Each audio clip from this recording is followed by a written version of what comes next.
Hiya. Today's story is about feelings. Sometimes we feel happy, sometimes we feel angry, and today's book is called Angry. Sometimes we have different feelings, and that's okay. Sometimes we're happy, sometimes we're calm. And here's a picture of some kids, and they look so relaxed and so happy and so calm. Here she is beside her brother and his dog, and she's calm and she's happy and she's enjoying her ice cream.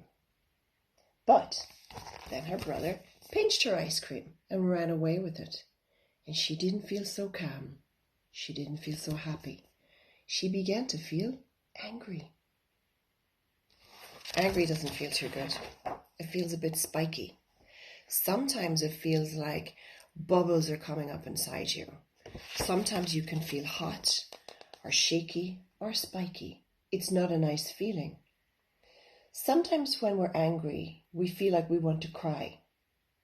Sometimes it makes us want to shout things and use our outside voice. Uh-oh. Mostly we need to remember that the feeling of anger comes from a feeling of being sad. Being angry does not feel good, but it doesn't last forever, and it goes away like a cloud. Feelings come and they blow away.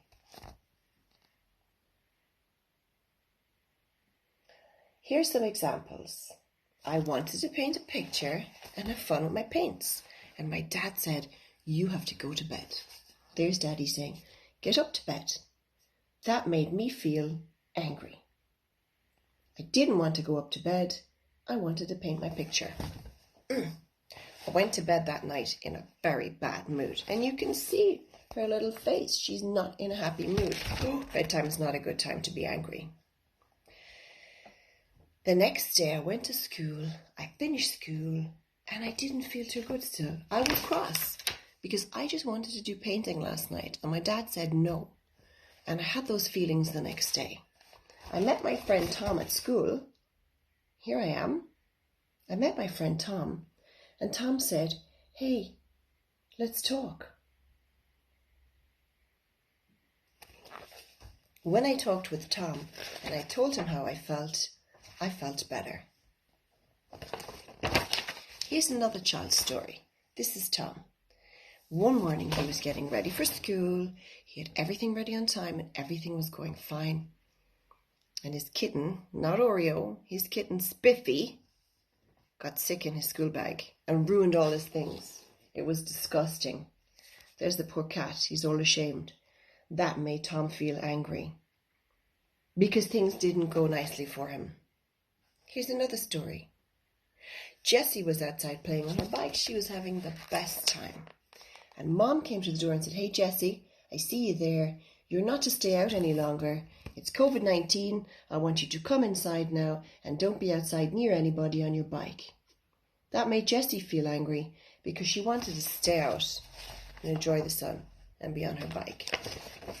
Sometimes we feel angry when things don't go the way we want them to go.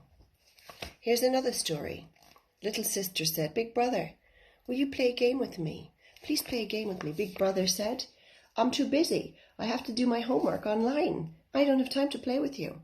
And little sister felt angry because she didn't feel like he made time for her. So the question is, what can we do when we don't feel too good and we feel angry? We can talk about our feelings and we can say, "I don't feel good because." And sometimes talking with somebody who you know is kind and cares about you helps. It makes your feelings much less strong. And sometimes you'd be surprised at nice things people say to us when we feel angry. Talking is good. Sometimes we might even need to say sorry. Maybe he shouted at the cat for what the cat did in his school bag. He could say sorry to the cat and give the cat a little hug. It's always good to say sorry if we use our outside voice. None of us really mean it anyway. It makes us feel better when we say sorry. The main thing is, if you're angry, just talk to somebody and everything should be a little bit better. Okay?